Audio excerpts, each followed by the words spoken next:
Yes, and we are going live on YouTube as well. And I would like to say hello to all of our participants from all over the world who have joined us for the very first side event session today of the United Nations Virtual Forum on Responsible Human Rights, Business and Human Rights. And today we are at our very first side event, which is all about teaching business and human rights. And my name is Jasmine. I will be your technical facilitator from Inside Pact. My job is to ensure we have a great Zoom experience throughout the sessions. Our session will start in 2 minutes, and we're really looking forward to the session with our moderator as Justin today. And you will be able to ask your questions and upvote for the questions that you would like the panelists to answer in this session. So we just want to make sure it's really interactive, give you plenty of opportunity to share your thoughts with us. Thank you so much, and I hope you enjoy the session.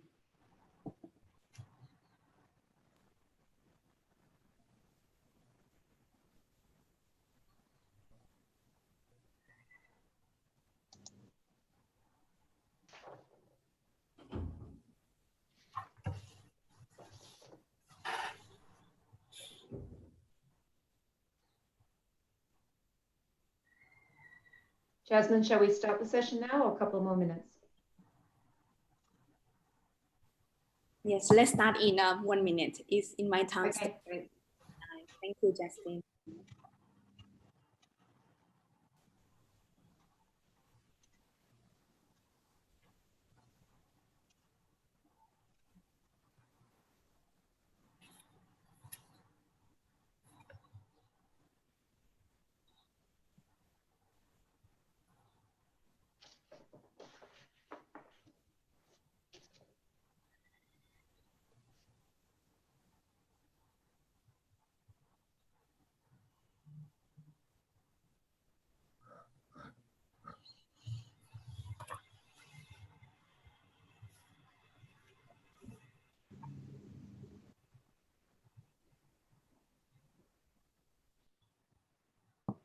All right, it is time. So please join me in welcoming our moderator of today's workshop. Please join me, welcome Justin.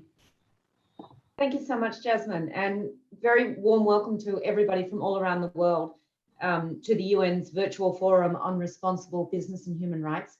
This is a side event for the forum, which officially kicks off tomorrow, but we are very excited that we are the first event of the forum, which has got really large numbers who have signed up, and I hope it'll be a really exciting week for everyone to participate in.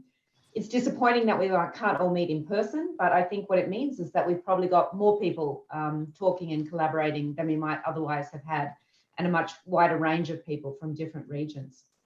So this first session, which we're very grateful to the organisers for including, is on teaching business and human rights. And so our goal here is to basically collaborate with all your attendees, whether you're academics, civil society, from business, or from institutions, to talk about business and human rights education. So business and human rights itself is a very vibrant movement, and it has become a distinct field of practice and study. Yet, the demand for education is growing in this area. Many of the world's issues that education in this area focus from come from the Asia Pacific region. But at the same time, there are really limited academic offerings on teaching business and human rights in the Asia Pacific region. So this session is aimed at supporting educators, but much broader than that, other members of our community and stakeholders who are interested in talking about how we might integrate business and human rights into education, develop courses, or integrate them as part of mainstream studies. So I'm very excited and grateful that I'm moderating this session with some experts in the panel. So today I'm going to introduce you to our esteemed panelists, and then each panelist is going to have 5 minutes to talk about how they currently teach business and human rights. Then we're going to have about 35-minute discussion with the panel themselves, going back and forth about some of these major issues. And then we're going to have half an hour for attendees to contribute.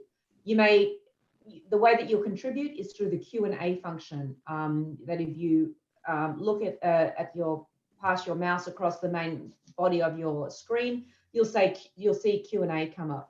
And if you want to, by the time we get there, I'll remind you, but that's how you'll insert questions into it. So let's get started, and let me introduce our panelists today on teaching business and human rights. First up, we have Professor Surya Deva, who is based at the City University of Hong Kong and has been working in business and human rights field since early 2000. He would be very well known to many of you who are on this call. He has a special interest in developing rights holders-based approaches and exploring ways to hold corporations accountable for human rights abuses. He is also a member of the United Nations Working Group on Business and Human Rights, and probably one of the busiest men in the field of business and human rights. Then we have Professor Sang-Soo Lee, who is based in Sogang University School of Law in Seoul, Korea. He delivers lectures on business and human rights and law, in addition to legal ethics and the sociology of law. He was previously the director of the Sogang Institute for Legal Studies and president of the Korean Society for the Sociology of Law.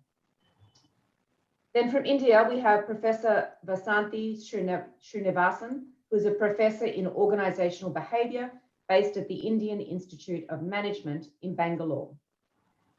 She is wonderful to have on the panel, in part because many of the others are focused on teaching to lawyers, and Vasanthi in particular is going to talk about her courses and her role in educating business students on this particular issue. And then finally, we have from the UK, Dr. Tara Van Ho. She is based at the Essex School of Law and the Human Rights Centre there at the University of Essex. And she's also the co-president of the Global Business and Human Rights Scholars Association and a co-director of the Essex Business and Human Rights Project. She focuses on all issues around business and human rights, but has a particular focus on conflict and post-conflict states.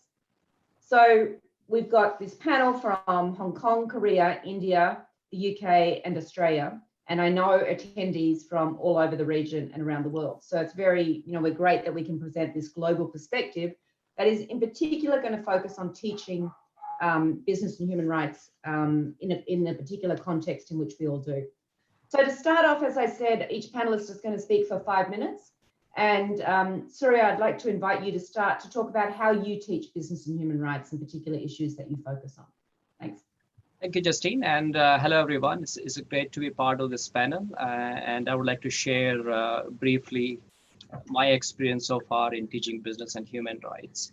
So I would like to do that in 3 parts. I would like to briefly talk about the context of my teaching.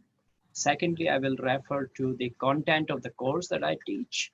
And finally, also briefly talk about the assessment. How do I do the assessment in this course?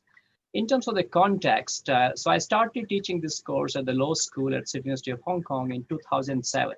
Yeah, that's a long time back.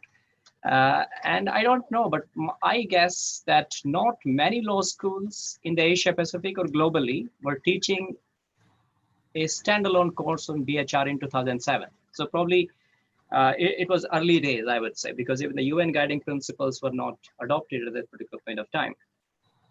I started this course as an elective course for LLB students, which are the undergraduate law students.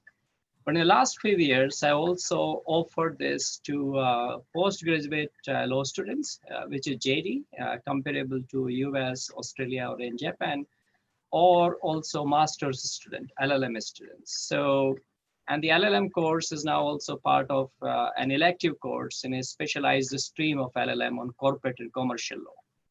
So I think that is the broad context. This is an elective course of 3 credits, 39 hours of teaching.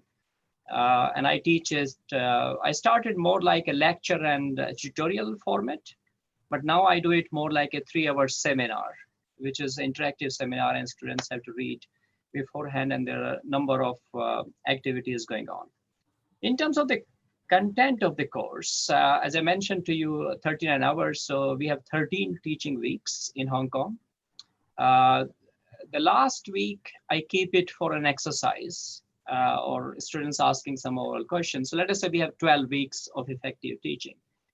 Out of these 12 weeks, what I do is I use the first 2 weeks to introduce a number of concepts which the student should know, the fundamental concepts. What is CSR? What is BHR? How are they different and all this? And then I move on to talk about what I have also articulated in my book, which is based on my PhD thesis, the 3 fundamental questions in the business and human rights. The first question is about why should businesses have human rights responsibilities? The second question is what are these responsibilities? What is the nature and extent of these responsibilities? And the third question is how to enforce these responsibilities. And this is a question about corporate accountability, access to justice, so on and so forth. Let me give a slight flavor of the kind of topics that I teach. In terms of why do we have these responsibilities, I touch upon the Burley-Dole debate, the very old debate, very famous debate. I discuss Milton Friedman and his critiques. And I also talk about the business case and the critique of the business case. I look at the UN guiding principles underpinning idea of social expectation, and other ideas, perhaps I would say a more sounder normative basis that why businesses should have human rights responsibilities or obligations in some cases. In terms of what is the nature and extent of these responsibilities of businesses, I look at a number of issues, whether it's about the parent and subsidiary responsibility issues, responsibility in the supply chain, what about companies operating in the conflict zone, issues about complicity. So these are the range of issues that I touch upon in this question of what. And finally, I talk about how, which is I look at number of soft standards, like of course UN guiding principles, but I also talk about the OECD guidelines, ILO declaration. I briefly talk about also the draft norms of 2003, Global Compact. I also take up case studies in terms of code of conduct. But I also devote some time to the litigation, especially the duty of care cases in the UK primarily, but also elsewhere in Europe and in Canada, all that. Now, finally, let me very quickly talk about assessment. Assessment, I do it in terms of class participation. In students present in classes, sometimes I ask them to pick any company they want and contrast what the company has done in terms of the commitment, in terms of the policy, and what the company is doing in terms of the practice. I also ask them to post their comments on the Canvas. Canvas is the platform that we use. I also have an assignment, which is about 30% of the course, in which I ask them either to develop kind of a strategy for a company, but in more recent times, I'm asking them to do a journal writing. So each student has to pick up 3 news items from 3 different weeks during the semester, and they have to do some short self-reflections on those 3 news items. And finally, there is an exam, including essay and hypothetical lab questions. So I will stop here. Thank you very much.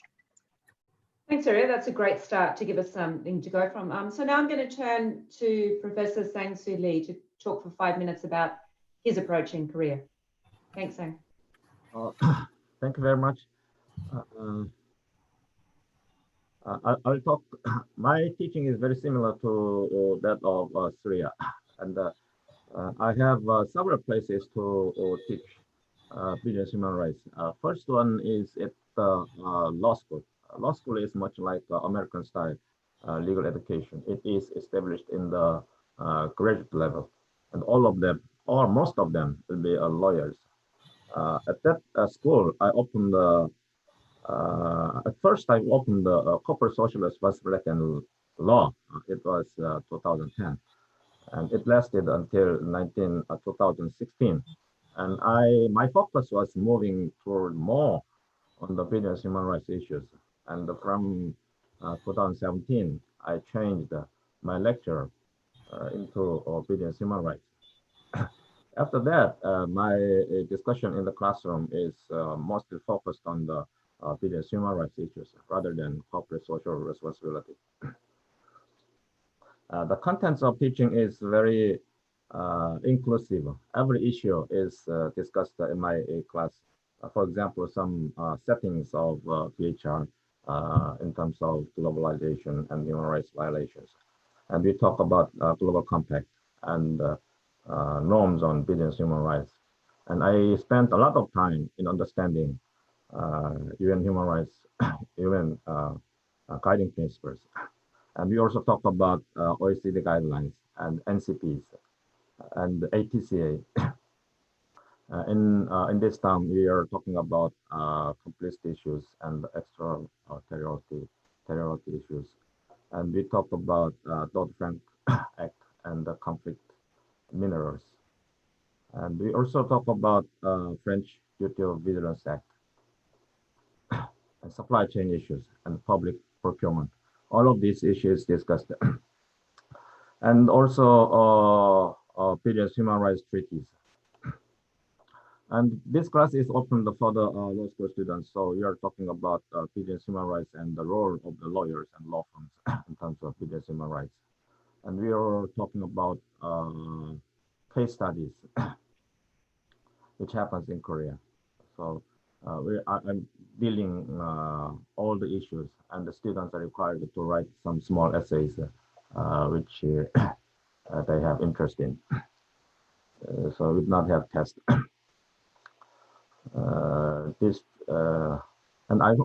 We aside from the law school systems, we also have law department in the graduate school. I myself have 4 students. 3 is candidate for doctorate, and 1 is for master degrees. And they all have interest in business and human rights. And another thing I want to talk about is another chances to teach business human rights. Korean government requires all the public enterprises to practice business human rights in their organizations. So the number is about more than 800 organizations are required to do business human rights policies in their organization, which includes National Pension Fund or public enterprises for electricity, waters, gases, oils, or banks, broadcasting station. So all these organizations are required to practice human rights due diligence and remedial mechanisms. So they need to know, they want to know what does it mean by business human rights, and they want to teach their staffs and their own employees. So all those teaching processes, I am giving some advices, and sometimes I participate in the lecture itself. And another area I'm engaged with is with the National Human Rights Commission of Korea. They are providing lots of events, and they are making some education programs, and I also give them advices how to teach, what to teach. And I myself is also involved in teaching the persons who is from organizations or ordinary citizens or the students. And once I had the chance to make a video clip for the judges. The judiciary body wanted to teach the lawyers, the judges, to understand what is business human rights, and I recorded some video clips. It was about 5 clips, 5 hours. So it was my general working places, and I want to learn about how they teach this, and I want to have some interesting discussions from today. Thank you very much. Thank you so much, Sang. And something we'll get to in a short time is also teaching beyond the university as well. So what other mechanisms are we all using to reach out sometimes to the profession, to civil society, because we're talking about here about education in quite a broad sense. So in particular, this opening question is focused on what each of these professors is doing at their university, but we will get to questions about how they're interacting with other organizations like the Human Rights Commission or business, etc. So our third in our opening presentations, I want to turn to Professor Vasanthi Srinivasan, who is based at the Indian Institute of Management in Bangalore. Thank you, Vasanthi. Thank you, Justin. I think at the outset, let me just I teach for the executives, corporate executives, typically middle managers and senior managers. That's where I've been offering the sessions on business and human rights. But this December, I actually have designed a course that will be taught as an elective, a standalone elective to the second year students on the 2-year MBA program that we have. So what I'm going to do in the next few minutes is to just outline what is it that I do with the executives, and also what has informed my design of the course on business and human rights. For the executives, I think very much on the lines of what Sang mentioned and Surya Deva mentioned, I think the large focus is on what is the responsibility of a corporation. And I think the distinction that I make, and that's where the law ends and where the ethical dimension of managing begins, is really when we talk of corporations as citizens, and therefore what are the implications in particularly countries like ours, where visible gaps in terms of access and opportunity exist. I think that piece then ties very nicely into the stakeholder framework.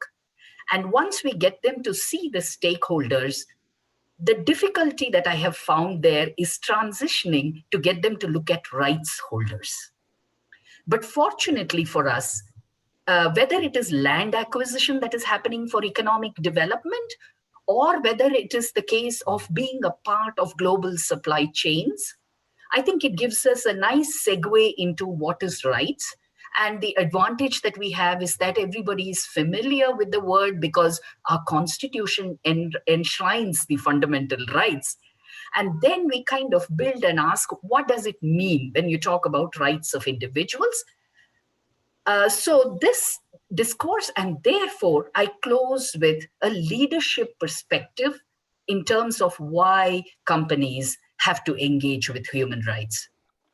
And this distinction I make particularly because CSR in India is mandated. And there's a certain percentage that companies have to donate.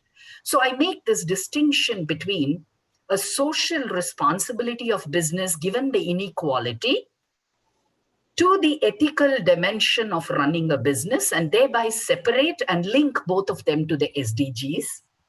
So that's what we do for the executives. I believe that a similar format has informed in the way I'm looking at the business and human rights course. I'm basically looking to begin with as a 1.5 credit course, which is really 15 classroom sessions.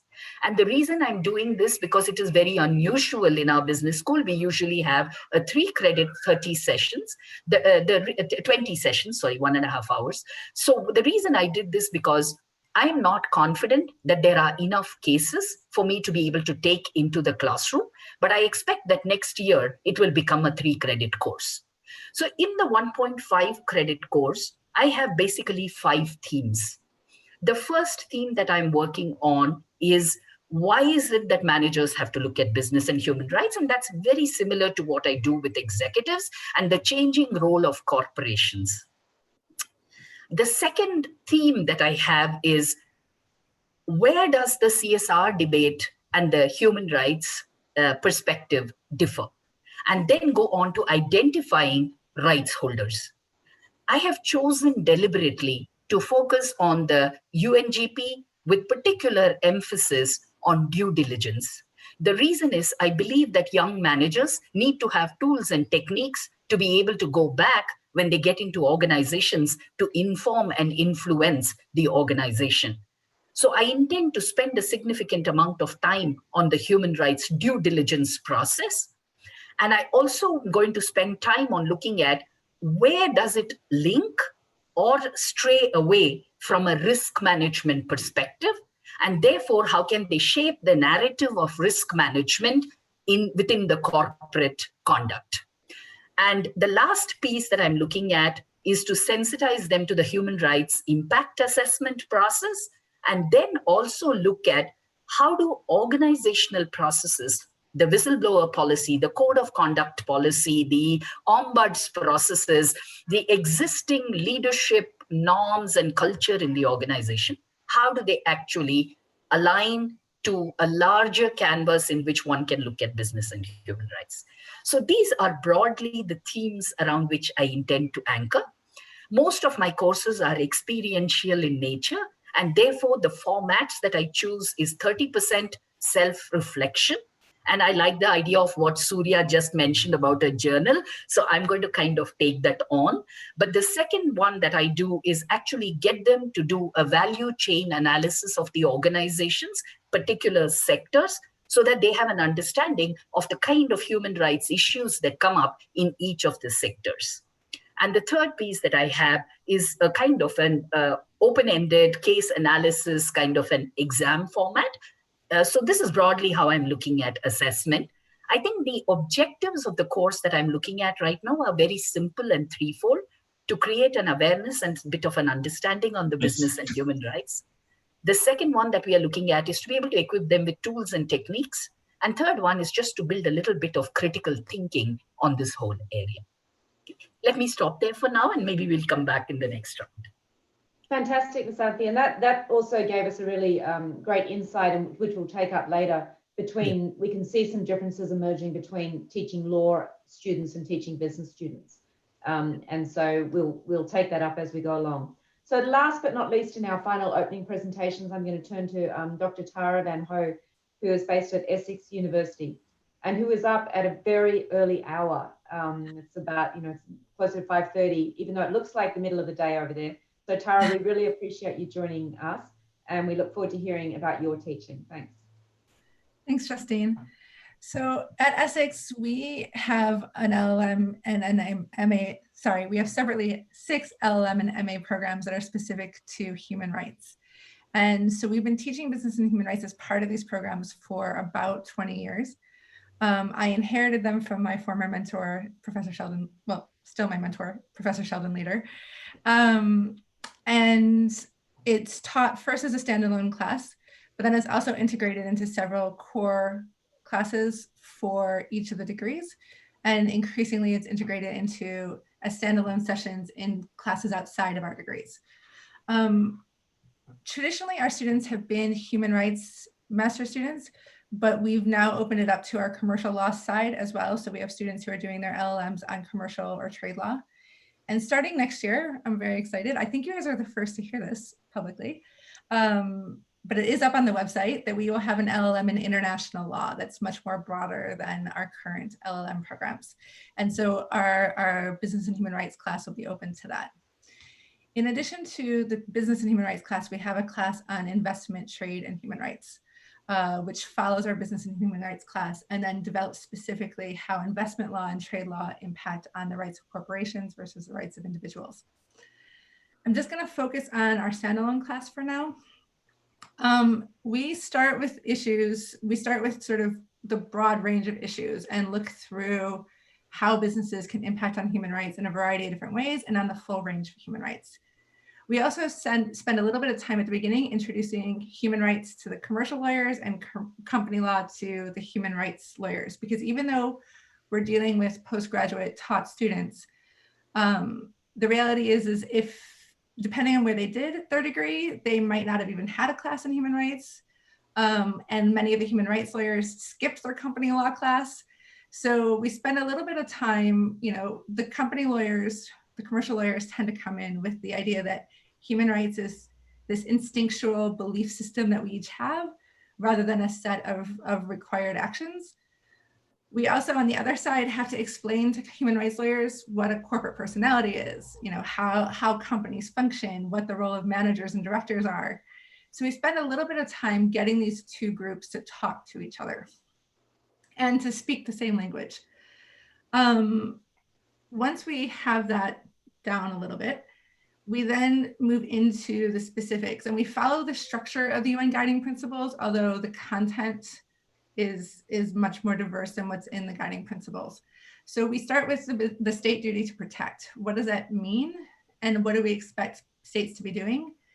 This also leads to our single session on investment and trade law within our business and human rights course. And then when we do investment and trade, we also bring in a specific session on business and human rights norms. Then we move on to the business responsibility to respect, and there we're really looking at the policies and practices that we expect of businesses when they're functioning. And our hope here is that our company lawyers in particular, our commercial lawyers, will have a chance to think through what their roles are as in-house counsel. And then we move on to remedies, and this is our largest component of the module, where we go through the duty of care cases. We also look at the variety of different international and regional instruments that can be used to pursue human rights against businesses. And then we finish up with some special sessions. Traditionally, this isn't, sorry. Traditionally, this has included a session on Indigenous rights. Because I co-teach with Sheldon Leader now, we also do a session on his pet interest, which is big data and technology. So we're looking into increasingly at artificial intelligence and also data collection, how that works, and what businesses' responsibilities are specifically in the tech sector. And then we do my pet project, which is business and human rights in conflict and post-conflict situations. We assess the module traditionally by a 5,000 word assessment. Next year, because of the impact of COVID-19, we're going to be moving everything online. And rather than having students assessed by one thing, we're going to alter it so that there's a blog post that they'll write. And then our top students will have the opportunity to try to pursue publishing their blog post as part of our Human Rights Center blog. I have to admit that I recognize how lucky I am. I'm at a Human Rights Center specifically. We generally have 30 to 50 students in our business and human rights module. And increasingly, as I said, we're being asked to deliver this content to a variety of other disciplines. Within our own course, because it includes our MA students, there are a lot of students who aren't lawyers at all. So we have a lot of people who are sociologists or historians or government political scientists. It creates a lot of interesting dynamics within the classroom. It also creates a lot of frustration as a teacher when you're trying to get everyone to speak the same language. So I'm looking forward to having a little bit of a chance to talk about that in the future.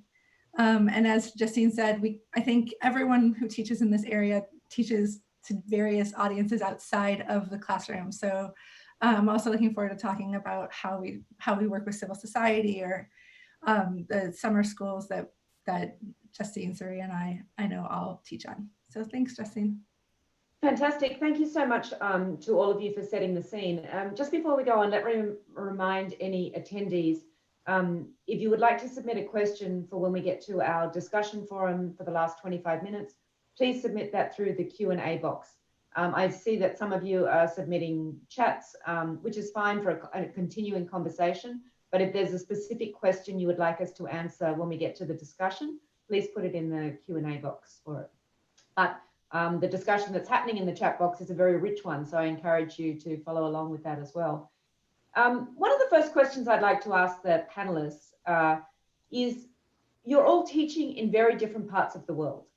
And there's been commonality in each of your courses, that there might have been a different approach. In particular, I was struck by the way that Vasanthi was talking about a leadership angle. Lawyers often lead more around obligations and rights and compliance angle as well. But we sort of get to the same point. But I would be interested in hearing from each of you about the particular countries and cultural contexts we're living with, how you might adapt or change that course. And one thing I'm thinking, for example, is that I'm based in Australia. And last week, you may have seen one of our companies, Rio Tinto, blew up a cave which housed Indigenous, which was a site of Indigenous sort of artifact for more than 46,000 years. Now, the process they did that was a legal process, but it raises questions around structural inequalities around that particular issue and the case study for informed consent. So that provides me in Australia with a ready-made case study that I would have to include, when I'm teaching, partly because of that particular context. So perhaps, Surya, given you're in the heart of a Hong Kong, where there's been many, interesting developments and protests over the last couple of years. Are there particular case studies you use or a particular approach you use in teaching your course that conveys your particular cultural context? Thanks, Justine. Very good question. I use a number of tools. One thing I do quite frequently is I use newspaper clippings in my course. So many of these developments that you're talking about, which are relevant for the local context, because I don't teach a course based on a book, because things evolve very fast as the semester is progressing. So of course I have fundamental ideas and I have readings and all this, but my course evolves as things develop around me. And I think that is something which students enjoy, because I don't teach in a compartment or in a silo of a classroom. I teach them in the context of what is happening in the world. And of course, the local context, because most of the students in my class are either from Hong Kong or from mainland China, though I get some exchange students from Europe and Australia sometimes, and Canada as well. So I pick up case studies globally. I have to be careful that I pick case studies in a manner that the students may have a different opinion about human rights. Let us say one topic I teach is complicity of companies with certain governments and regimes. And one of the case studies that I take is internet censorship in China. So there are mainland students. So I don't avoid the question, because this is a real question.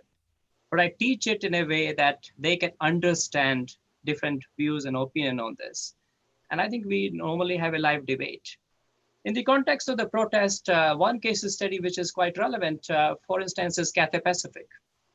As you may recall, for Cathay Pacific, some of the employees were fired simply because they posted some messages supporting democracy on Facebook. So I think that is a very interesting case study, because Cathay Pacific commits, it has a code of conduct, it commits to respect human rights and all this. But I think how it has operated in practice, in my view, is not consistent with that. So I think that will be a very dynamic case study, which I hope to use in future when I teach this course. So I keep on building on these case studies. Thank you. Vasanthi, what about you in India? Is there a particular focus you take with what you teach? Vasanthi, you're on mute. Yeah, sorry. I think I just want to lay out probably the multiple contexts that one has to engage with when one is teaching in India. I think the first one is that when you look at the composition of our businesses, we have the multinationals, we have the large listed companies, but we have a large number of unlisted and family-owned businesses, and then we have the small and medium enterprises. So I think the heterogeneity of the context means that there are some of them who are under pressure from global standards and global operating ways, which makes it very different in terms of how you engage with them, to several local companies which are very large, but really are under no pressure from, not as much of a pressure as they would from the domestic consumers. So I think this is important to understand as a context. The second one that's important to understand is that there is such a dominant stakeholder mindset, which I think comes in the way of a rights holder perspective.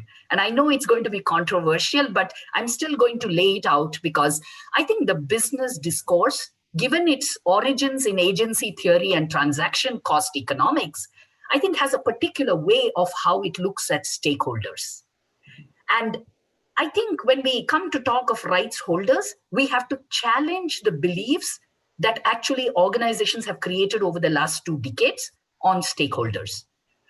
So how then does one talk about rights holders? So what are the 2 or 3 contentious issues post-COVID that are going to come into this human rights course, whether we like it or want it or don't? First one is migrant labor. Whose responsibility is migrant labor? How far in the supply chain do corporations have accountability? How do you go beyond standards which are global in nature, so there is a leverage available through which global suppliers control supply chains? How long, how far, and how much can that happen?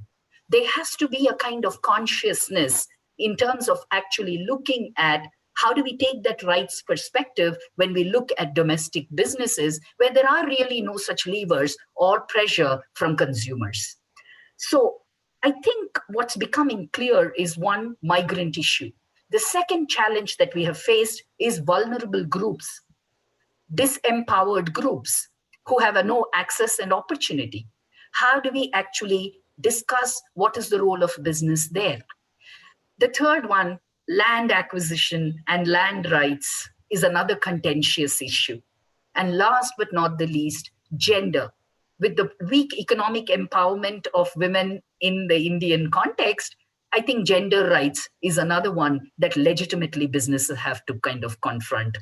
So I'm not sure if that is making sense, but I think what I want to leave is that when we are designing a business and human rights course in a country like this, with multiple rights holders reality where corporations infringe on, how then do you actually look at this complex context? I think that's the point I'd like to leave for now. Yeah, thank you very much. And I'm just going to build in another question, and Sang and Tara, if you want to answer both at once when we get to you, that's no problem at all. But one of the other questions that comes up alongside the cultural context is how we reach out beyond just the university sector as well. And in all of your opening comments, you started to talk about other ways and other forums in which you teach. Sang, for example, you talked about interactions with the Korean Human Rights Commission. Do you want to talk a little bit about this in terms of Korea, how you reach out, and any other particular cultural aspects you would like to discuss? Thank you very much. And I think I'm very much emphasizing the importance of UN Guiding Principles. UN Guiding Principle itself is not binding rules, but I think the Guiding Principle itself has very strong ideas, moral powers, and it should be utilized as it is. I want to show how guiding principle is working. That is very important. It is not just legal issues. So in that sense, I'm giving you some examples I use in my classroom. There was big workplace injuries in Hyundai Heavy Industry. It's Korean shipbuilding company. And there's lots of persons was killed. And how to solve it? Government did not responded. Media has not responded. In this case, we approached to the Norwegian pension fund. We complained that company, that pension fund, and their staff came to the places, to the shipbuilding places, and they make inspection. So this kind of thing is how the UN Guiding Principle is working. And sometimes we approach to the Maersk. This is the ship buyer. So they are ordering some ships to the Hyundai Heavy Industry. So we attack the buyers to influence the in the field. So that is how it works. And the UN Guiding Principle is mostly useful in attacking the human rights violation happens in the medium and small size companies. So that is, I think, very important. So normally people, as Basanti said, she is emphasizing the moral persuasion to the CEOs. But I think we have to prove how UN Guiding Principle is working. For the person who is suffering, they need some kind of teaching, how they can take advantage of the UN Guiding Principles, why it is useful. So I think we have to approach to the victims, and we have to teach them how they can take advantage of UN Guiding Principles. In that sense, I use some cases of a Korean shipbuilding company. Thank you very much, Sang. So this question about how we extend our sort of business and human rights education beyond those who voluntarily come to us. Tara, you're also co-president of the Global Business and Human Rights Scholars Association. Can you tell us a little bit about what that is and its global impact? Sure, thanks, Justine. So the Global Business and Human Rights Scholars Association is one of the largest organizations specific to people who are working in research capacities on business and human rights. Every year we have an annual conference and it moves around. Next year, it was supposed to be this year, we were in Mexico. With COVID-19, we've postponed that trip to 2021. And this is really an opportunity for us to bring together particularly early career researchers, so PhD students can join, along with a variety of people from different continents who are able to work together to talk through how we teach, but also how we bring our scholarship into that teaching. We work very closely with another organization that's specific to people who are teaching, which is Teach Business and Human Rights Forum. And you can find us on our website, and we link to Teach BHR through our website. And having that global community actually really informs how I teach. At Essex, while we're based in the UK, most of our students are not British. Every year we have about 100 students come to us for human rights postgraduate education. Of that, usually 6 are from the UK. So we tend to allow our students to really talk to us about which cases they want for us to cover. The exceptions to that are when we get into either big data and technology or issues of conflict and post-conflict.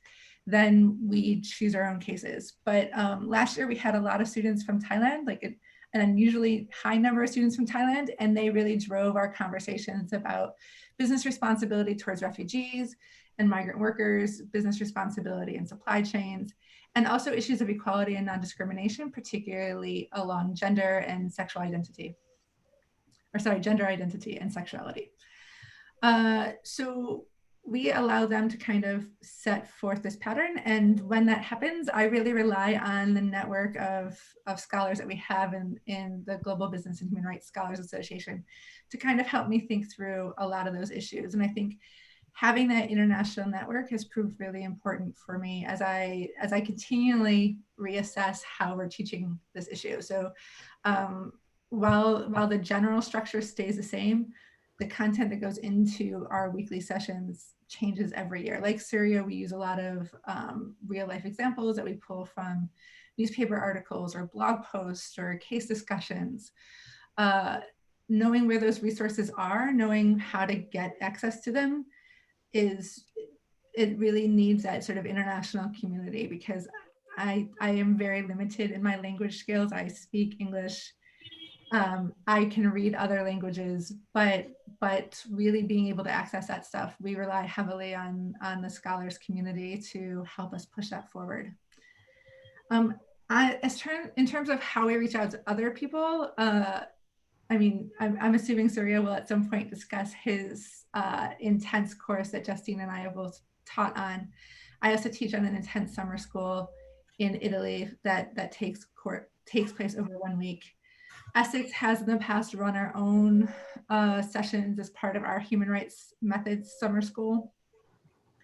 And then I tend to work really closely with non-governmental organizations and civil society.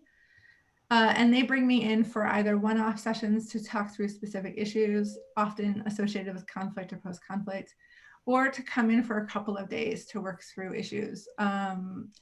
We are open to doing that for businesses as well. We haven't actually been approached by any businesses who want these intense sessions, but we are open to doing that. And for us as academics at a human rights heavy institution, having an ongoing relationship with businesses is quite tricky for us.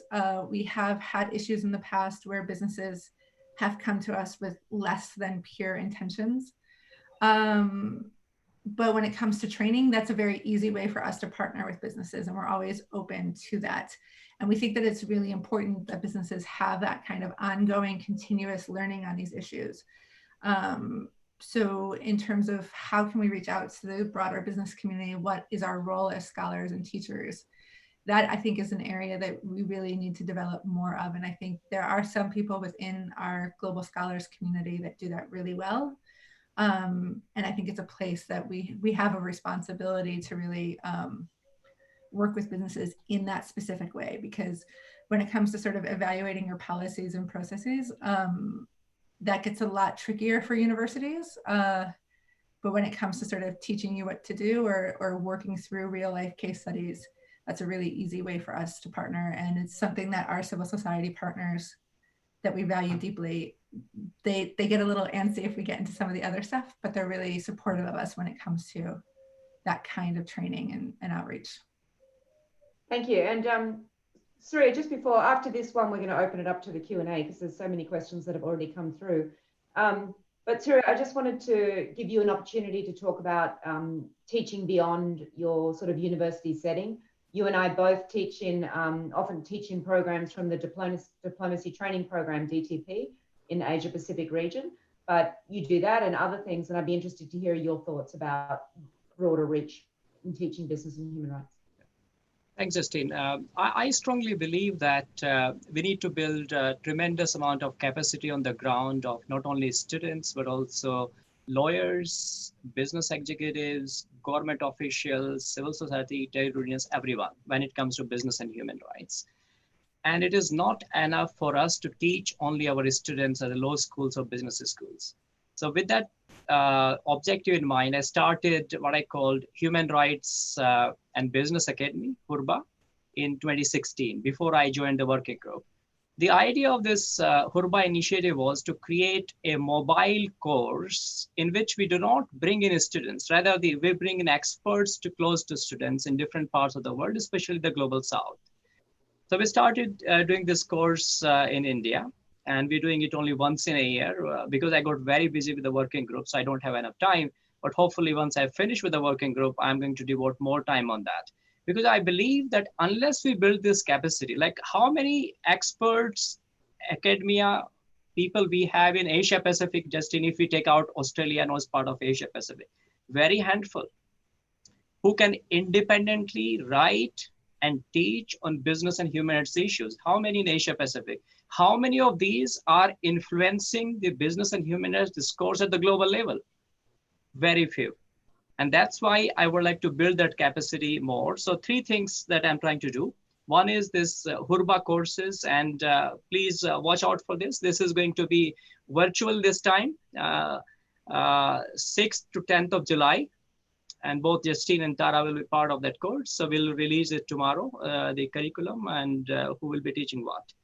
Second, I would like to build a momentum and bring together the academics in Asia Pacific working on BHR, and I'm planning a workshop, let us say first half of 2021 in Hong Kong, if it works out in terms of COVID travel and all that. That is the second thing I want to do. I want to create a network which is not global, association like Tara. But if you look at Tara Global Association, Asia Pacific voices in that association, I'm sure are very, very tiny. So what I'm trying to do in Asia Pacific is going to build and contribute to that global association. And the third point is do something what I will call train the trainers. So instead of teaching merely the students and building the capacity, I would also like to create some short dialogue-based peer learning about the people who are teaching courses, like this kind of a seminar. So we build the capacity around pedagogy and how do we do it better. Learn from each other. Thank you. Thank you.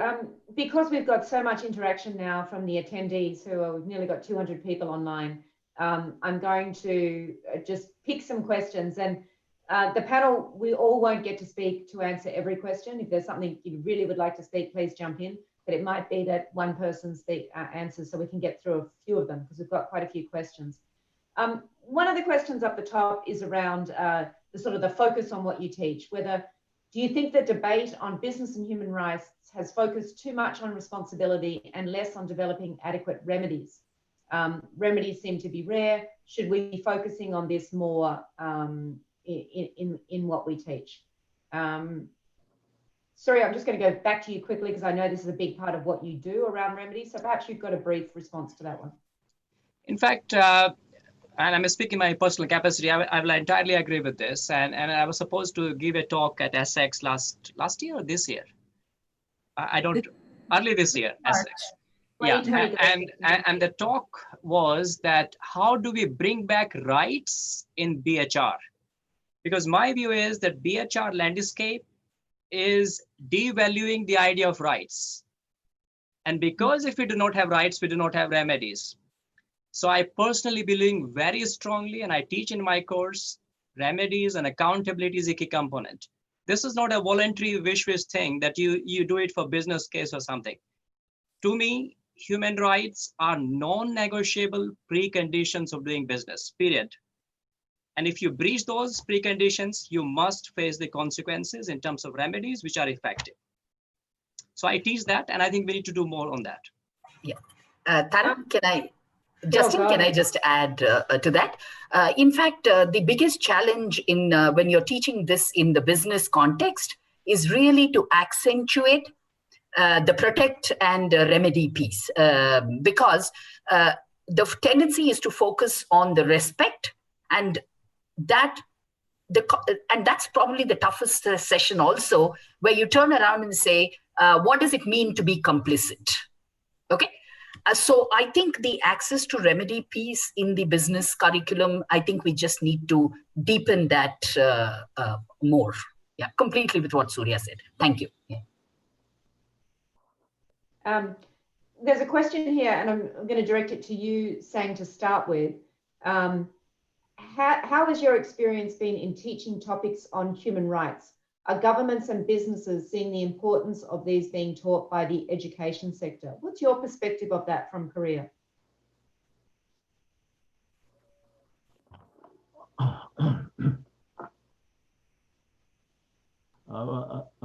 Please let's go on.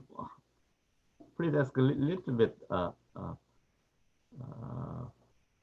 What was the question, please? In part because I think when you were talking about your course, you said originally you focused around the concept of CSR, Yes. and now you name it business and human rights.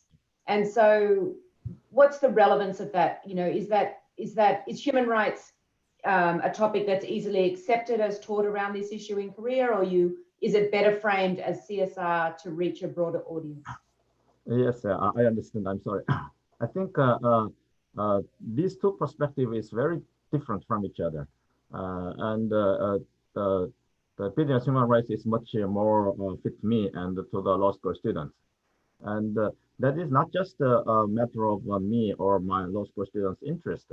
I think to solve the issue itself, how we attack the human rights violations all over the world, the corporate social responsibility is not enough.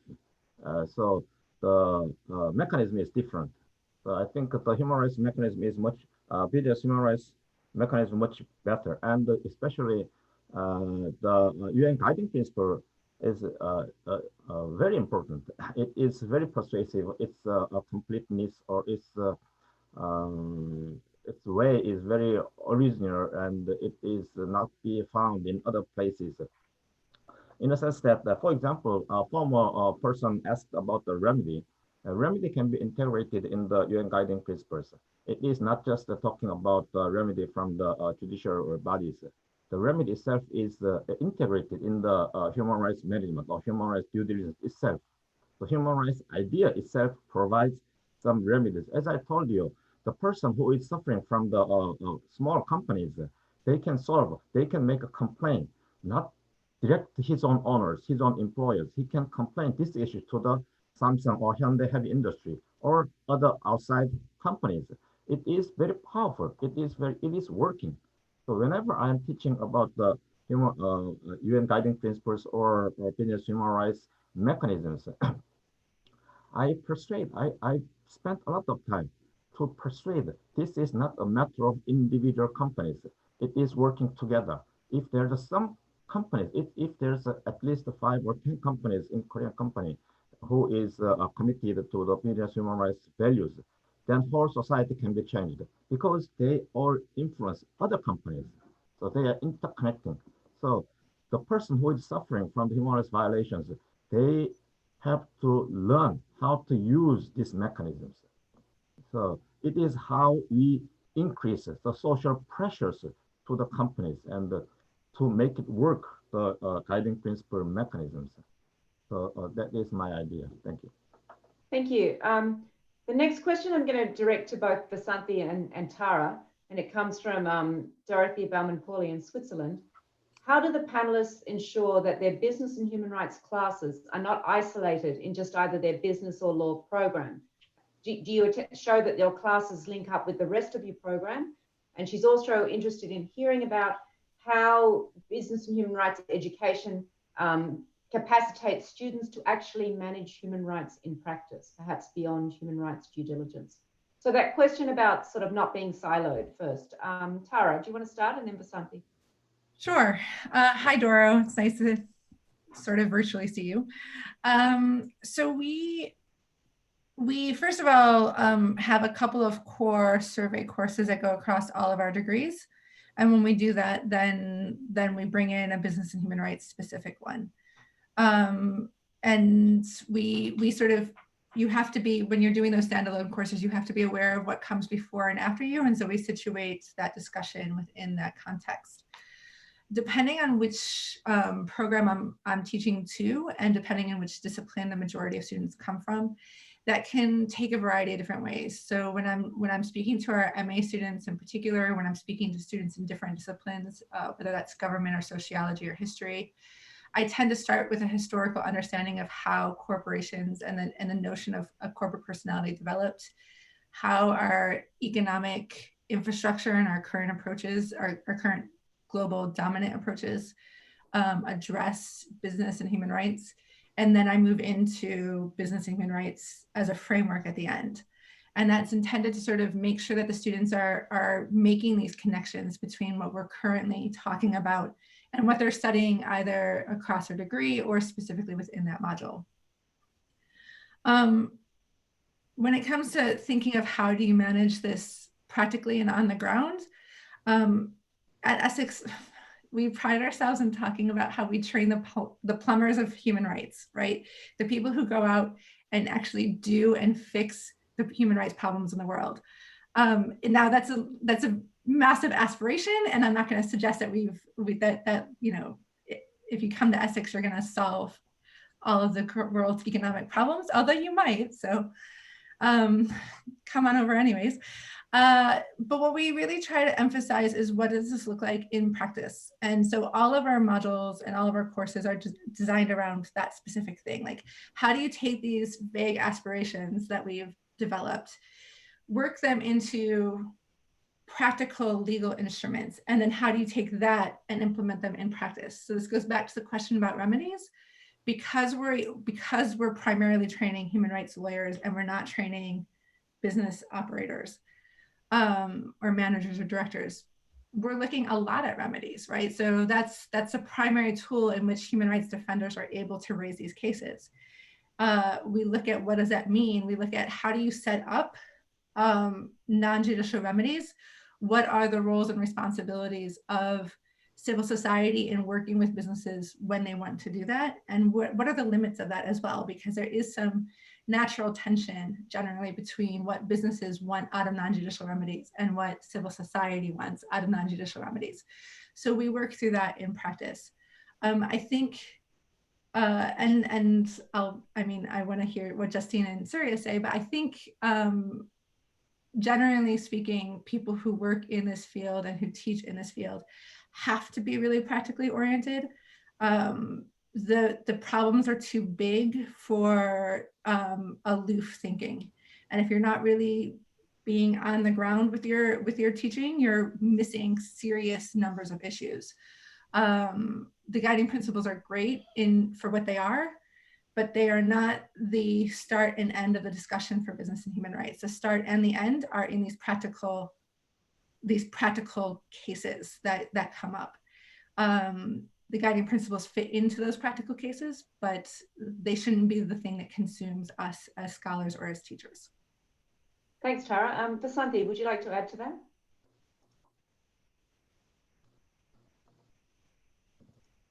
Vasanthi, yeah. Yeah, sorry. What are the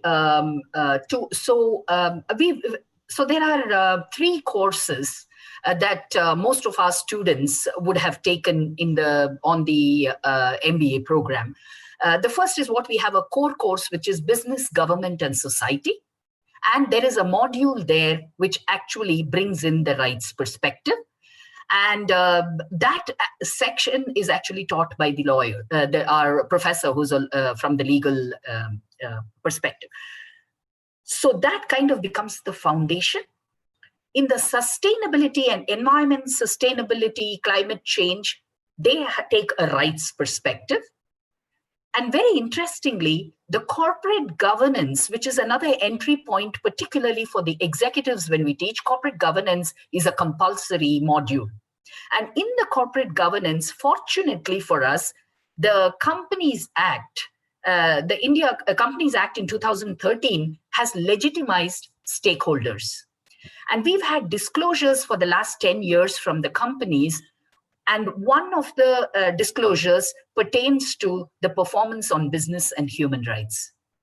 So what allows us to be able to integrate to the rest of what's happening on the campus is really those levers. The corporate governance, we just expand that lever, call out on the fiduciary responsibility of leadership, boards, as they kind of disclose on the human rights, and then call out asking, what does it mean when you actually are disclosing on that? And how does this differ from your CSR disclosures?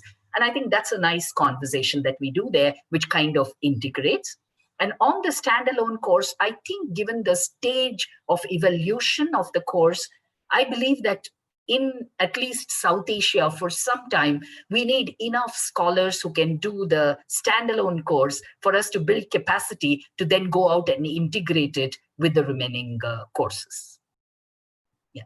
Thanks, Vasanthi. I have a question to you, Surya, that comes from Jolene Ong. Interested to hear how your course might adapt in the future in a post-pandemic world. Are there particular business and human rights issues you might focus on? Yes, I think that's a very good question. So I see COVID-19 as surfacing the issues which we had put under the carpet. Like COVID is non-discriminatory, the virus. It is affecting all of us. But how we are resilient to it, how we are able to live in a lockdown situation is not the same. I, as a professor, can work from home, but a construction worker cannot. Many women are experiencing more domestic violence at home because they are forced to work from home, right? The level of inequality that we have and the level of poverty we have had is going to be made worse because of COVID, but these things have been there with us. So in my view, COVID-19 is a wake-up call to all of us, including BHR scholars and practitioners, that whatever we have been trying to do in the last 20, 30 years, in the name of BHR, is very, very superficial, very little, and very slow. We are not asking questions to make fundamental transformations. So I will try to integrate those ideas in my course in terms of climate change, artificial intelligence, in terms of poverty, inequality. In brief, that is my response. Thank you. So I look forward to you solving the world's greatest problems this year and next year. Thank you, Surya, for that. Here's a question to you, Tara. The problem with lecturing business on human rights is that they don't take commercial decisions on that basis. How receptive are commercial lawyers to human rights issues? And how receptive do you find human rights lawyers to commercial preoccupations? That one comes from Steve. So thanks, Steve. The first day when we go through what is a company, what are human rights, there's a significant gap between the company lawyers, commercial lawyers, and the human rights lawyers. The company lawyers assume that they can figure out human rights by their own instincts. And then when we talk about the laws, they kind of get overwhelmed because they don't really understand, you know, what is this progressive realization thing? How do you measure developments in things like the right to health or the right to adequate conditions of work? And the human rights lawyers on the other side are overwhelmed by the notion that businesses don't take into human rights, because for them, that's the natural starting point for any question that you're going to answer is, what are the human rights at issues? And if there aren't any human rights at issues, which is extraordinarily rare, but it happens particularly in the commercial setting, if somebody's selling widgets for $1,000 and suddenly they want to jack up the price to $1,200, that's not a human rights issue, generally speaking, although it can have human rights dimensions. And so thinking through it and getting them to talk to each other is really difficult. By the end of the class, what I tend to find is that the company lawyers are actually much more radical than the human rights lawyers in the end. And I don't really know if that's how we teach or if that's just a natural development of people once they start to understand what human rights are. So I'd be interested in hearing from Vasanthi how her business students take this. But our commercial law students tend to, in the end, really embrace the responsibility of businesses for human rights. And they're the ones who are actually pushing for clearer regulation and clearer remedies. It's by the end of the class, our human rights students are sometimes a little despondent. They're like, oh, this is overwhelming, right? Like corporate personality, how it separates and shields businesses from liability, how the entire global economic system is structured to benefit corporations over human rights. How are we going to fix this? And the commercial lawyers are the ones who are saying, actually, we need clear regulation. Every company should be taking this on board. Every company should be embedding this into their practices. And the only way you're going to get that is if you have clear regulation and clear remedies. So they really become quite, they really embrace these issues. When I teach outside of my department, it gets, that radical shift doesn't happen as quickly. And so I do find that when I'm teaching either in these one-off courses or when I'm working with civil society to educate businesses, that radical shift doesn't happen as quickly. Businesses are still, the default is still one in which you focus on the commercial interests. And I think that that's a matter of habits. I've been studying a ton on habits lately and how we develop them. And the reality is if you've done something one way if we're talking about business, we're talking about hundreds of years that businesses have followed a particular path and a particular set of steps. And that habit is not just individual businesses or business leaders, but it's sociologically embedded into all of the business education around the world. That changes, that it's difficult to change those habits on an individual or on a collective basis. And so it's really about helping people establish new habits and getting them to understand how you can do that in a really common sense way within business operations. Tara, let me just kind of jump on, and I thought that was great what you said, because over the last year, I've been working on a research project on having these conversations with business. And I see three sets of challenges there. The first is, of course, that they get overwhelmed with the rights perspective. I think they just don't know how to cope and process with the overlap that exists between the legal requirements and the compliance to the managerial and ethical, and then, of course, the institutional perspectives. So I think I have seen that right across the board, from the CEO of the company right down, it's a challenge. And one of them has actually asked the question on the chat, so it kind of also makes it easier in respond to that. At the middle management level, I find that they don't have the tools to translate. So which means even if their bosses come up with these grand ideas, they don't know how to execute it. And the best example is supply chain audits. And over it keeps surfacing everywhere. And the third one is that, and this is the most difficult one in business school, is that we don't want them to get cynical. We don't want them to turn helpless. We want them to be empowered when they leave our classes, okay? And how do you kind of link the idea of societal issues related to human rights and bring them down to our organization and where they are kind of at the intersection, and then say, what is the role that I, as a manager or a leader, have to play within this context? I think the biggest challenge for all of us now, as I listen to you, is how do we actually empower them to be able to make those shifts at whichever level they are in the organization and to whatever degree they can influence. And I think that's something that we need to be more mindful of, because we are actually cracking the habits, Tara.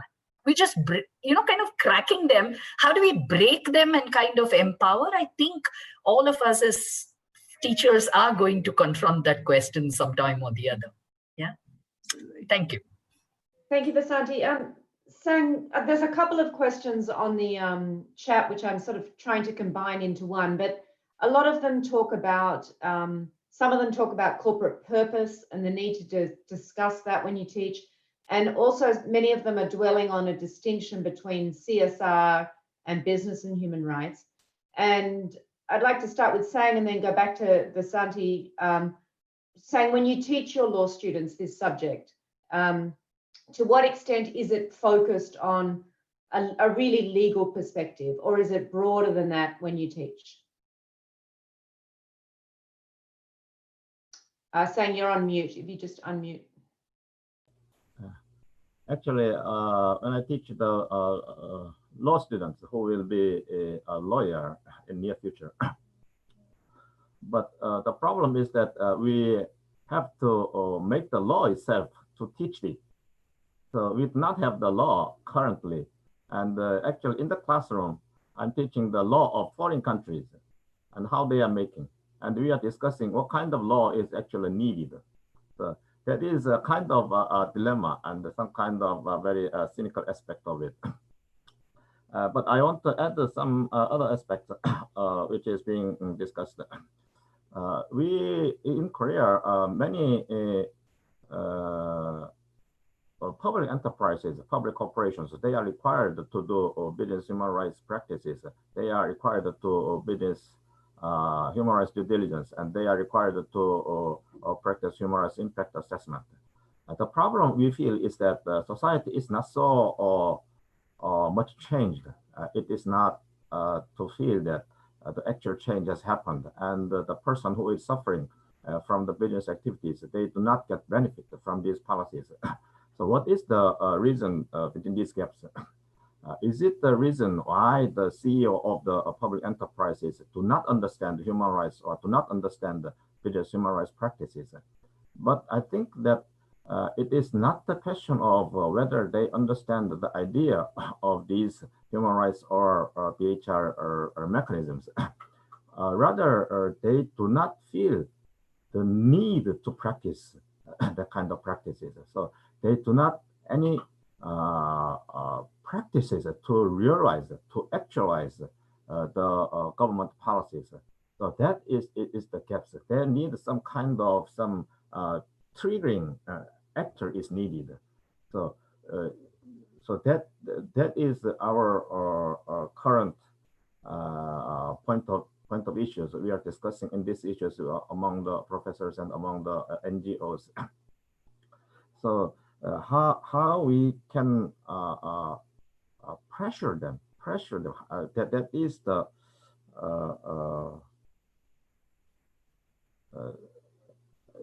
important aspect. And in the law schools, some 2-3 months ago, I had a chance to talk about legal issues at law firms. There was about 60 persons who was there, and they were interested in how to address as a law firm to the business human rights issues. What I have done is only it is the time to address these issues, and the idea is that the lawyers are not limited their activities to the legal issues. They should understand human rights risks. The human rights risk and the legal issue is very much mixed, and the lawyers also should understand not just the legal issues, but also human rights issues. So what I'm teaching in the law schools, I also emphasize that your work will not be limited in the legal issues. Of course, if there's a law on business human rights laws, then your work will be expanded. But before that, you also have to take care of the human rights risk of the companies. And in advising big companies, you should prepare yourself in terms of business human rights. Thank you. Thanks, Sang. Vasanthi, just before we go to another question, the predominantly business and human rights is still taught in law schools, and that there's some business schools in the US and Europe now, and yours in India and other parts of Asia, but it's not as common. And so how do you see a way of advancing business and human rights education and getting more business schools on board on this? You just need to unmute yourself first. Vasanthi, if you unmute. Yeah, sorry. Let me, so I think business schools in general have been quite late in joining the, whether it is the sustainability discourse or whether it was the ethics and corporate responsibility discourse. I think it's only when they face consequences that they actually begin to engage with the idea. So I think I want to lay out that point because the gap between occurrences of violations to the time that they are actually fined, and then by the time they actually begin to get converted, that journey has been very long. So in some ways, I think the CSR journey of the last 20 years has got so deeply embedded that it has brought in a certain kind of thinking, which is protecting the interest of the corporation. So the entire CSR discourse is about stakeholder management. To me, that is the challenge to a human rights conversation. And for business schools to be able to kind of break that, to actually talk about who are we leaving behind in the way we do business? Who are we likely to impinge on most severely? I think that is the question where I actually begin to see reflection begin. So in a way, there is a desensitization that has happened through the CSR discourse. So if we have to get that, then probably the starting point is really who are the people who don't have access to remedy to the violations that businesses create? I think is probably the starting point to make that transformation. Having said that, what can business schools do? I think there are 2 or 3 ways that I see them be an active agent. The first, I think, is that if we expand the role of business and look at it from a management school, then we have to bring in the government and the civil society in the human rights conversation. And it's about effectively managing the enterprise, not necessarily effectively doing business. It might appear as a word play, but it's the shift between short-term and long-term thinking. And I think many business schools are already headed in that direction. And I think that's a place for business and human rights to get anchored. The second way that business and human rights can get anchored is that I think professors who teach marketing actually have now begun talking of consumer rights. And I think the consumer right and environment right, which is already legitimate as a conversation or getting legitimacy as a conversation, could well be the trigger point that why consumer rights and what does that mean for the corporation. And I think that's a nice way that business schools can very quickly come into the discourse. The third and the last one that has been of concern, but is that I think not enough lawyers and business school professors are having conversations. And where am I coming from? Because I was a part of the advisory committee on looking at the business and human rights issues that was set up by the ministry. And I remember my colleague from the business, from the law and me, the amount of time we spent in just making sense of the law in a way that managers can understand. I think those conversations we need to do more of between the business school and the law school, because law school has a history with working with rights and business school is a new player there. Fantastic points. That'd be wonderful if we could do all of that. One of the first things I ask my students to do is to ban them from ever using the word journey. Because I always find that business is on a very long journey to human rights, which they never seem to get there, but they're on a very quick journey to making money. So we only have 5 minutes left. So I'm just going to ask the panelists you have a very short time, less than a minute each, to give your final thoughts. And one of the topics I would like you to discuss, is there's a number of questions around from students, is are there careers in business and human rights? What can people do with all this education? Where might they go? And any final thoughts you have, but if you could keep it to under a minute. Surya, to you first.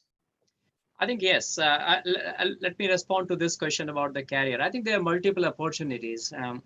I see potential roles in the media sector, both in print media as well as newspaper journalists. We need a lot of lawyers who can, of course, work for many companies, and many law firms, international law firms in particular, they have the BHR or CSR section in the law firm. But I would like to think of lawyers also defending human rights, not merely companies. So I would like to produce every year some lawyers who can sacrifice some dollars, but they are willing to stand for rights, not for companies, because there are plenty of lawyers defending companies. And there's nothing wrong with that. But I think we need lawyers to defend rights holders, in my view. We also need people to advise governments, because there's a huge lack of capacity, as well as companies. And again, if these people could be rights-based, I think that would be a game changer in my view. So my suggestion to everyone is that let us bring back rights and rights holders at the center of BHR. Unless we do that, we're merely doing a superficial treatment, window dressing, to sustain the system which is broken. Thank you. Thank you. Sang, any quick final comment from you? You just have to unmute yourself first. I'm totally agree with Surya, and I want to add something. Today, many questions is about the difference between CSR and BHR. These two are actually very much overlapping, but I think the BHR approach is much better because most important reason is that we have UN guiding principles. Because we have it and we have very much widely agreed on these ideas. I did not spend much time why we have to respect, why we have to use these words. I do not spend much time what kind of ways is needed. I only explain the UN guiding principles. This gives you our vision, our method. So it is very perfect text. So this kind of very authoritative text does not exist in the field of corporate social responsibility. Thank you. Thank you. And Vasanthi, any words from you? Yeah, I think if we are able to get more people to embrace the business and human rights discourse, forget about the careers, but just the perspective, I think South Asia needs, whether it's at civil society, whether it's in the business, whether it's in the government, whether it's in the Human Rights Commission, I think we just need a perspective and orientation more than careers at this point in time. Perfect. Thank you. And Tara? So I think COVID-19 has exposed the fact that our economies are just not set up for handling these kinds of crises. Not just our national economies, but the global economy isn't set up for this. And that's one crisis. We're going to hit a slew of more crises as climate change picks up. So business and human rights is really integral to thinking through those issues and thinking through how do we create sustainable economies that address issues like climate change, address issues like the impact of COVID on migrant workers and on manufacturers throughout the world. If we can start to integrate that, you're going to see that the careers open up. As Vasanthi said, I think it's about exposing the perspective, because once you expose the perspective, the careers follow. There are careers still now. You can find careers in business and human rights in non-governmental organizations and intergovernmental organizations. There is a lot of academic research that is needed in this area, and I find increasingly that people are looking for business and human rights academics. And then obviously there are companies and auditors. There's an entire business, Surya talks about it as a business of business and human rights. There's an entire business and industry out there now of people who are looking at how do you audit for human rights? How do you take these ideas and translate them? So the careers are there. Sometimes they're there as established careers. Sometimes they're there as things that you can create your own career in. And so I agree again with what Vasanthi said. If we can sort of start to embed this discourse and language as one of the primary ways in which we address these crises like climate change and COVID-19, we're going to see an entire avenue open up for our students. Well, thank you so much for all of your really fantastic insights in that. And thank you very much to the attendees from all over the world. I can see that we've had many from Asia Pacific, from Europe, from the US, from Somalia I saw, and probably other parts of Africa, Latin America, and all different times of the day. So we really appreciate your input. I apologize that we didn't get to all of your questions, but we really value your participation. And you should feel free to reach out to any of us if you have particular questions, which you'll find us all on our university websites. I'd like to thank in particular the 5 UN agencies who are organizing this forum. But in particular, I'd like to thank UNDP and Harpreet from the Bangkok office who pulled this session together. And thank you, Tara, for helping me organize it as well. So thank you to everybody behind the scenes. Thank you to the panelists.